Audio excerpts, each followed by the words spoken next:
Print, email, Facebook, Twitter, more. El Salvador tries to shed its reputation as a murder hotspot to attract tourists. Would you holiday in one of the world's deadliest countries outside of war zones? A grassroots movement in the tiny Central American country of El Salvador is trying to convince international tourists to do just that, and believes it is slowly gaining traction. Edwin Carrillo is one of the Salvadorans leading the charge to overcome bad press generated by gang violence and a homicide rate hovering at 60 murders per 100,000 people. The global average is 5. He has just returned from a promotional trip to Spain and Germany with the Minister of Tourism, José Napoleon Duarte Duran, and has launched the social media hashtag Don't Skip El Salvador. Don't skip El Salvador. People need to understand that the gangs have their own business and their own problems. They are concentrating on each other and they don't care about tourists, Mr. Carrillo says. I tell people that in El Salvador, you don't have to be careful, you need to use common sense like everywhere else. There are streets all over the world that you shouldn't walk down, the same here. Through word of mouth, presenting at international tourism conventions and social media campaigns, we are gradually changing the perception that El Salvador is a place you skip, especially because once tourists come here, our people are so friendly and they fall in love with our beaches, wildlife, volcanoes and coffee plantations.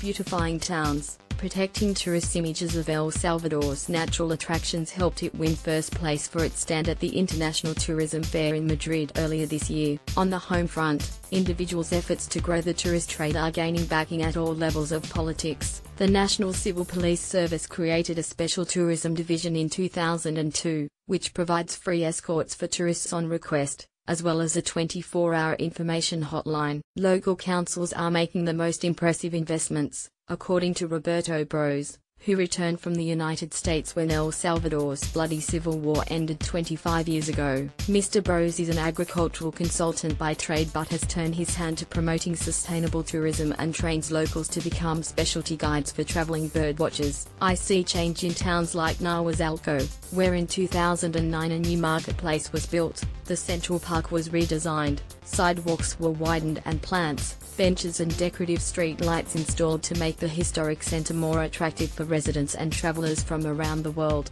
Mr. Bros says. The same for Concepcion de Ataco. While Suchitoto had a municipal tourism office many years before our Ministry of Tourism was formed in 2005.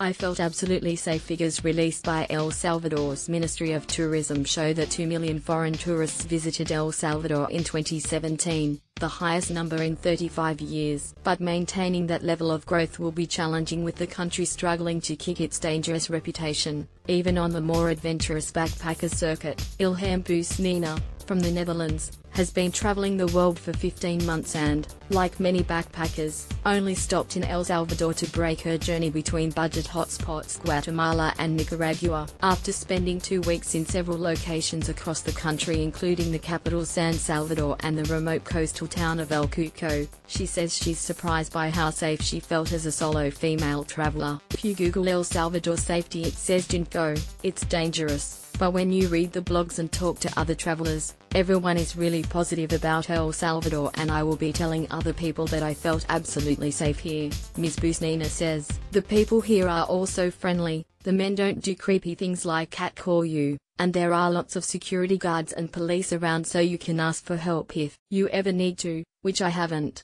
The Australian government's Smart Traveller website urges travellers to exercise a high level of caution in El Salvador, citing very high levels of violent crime.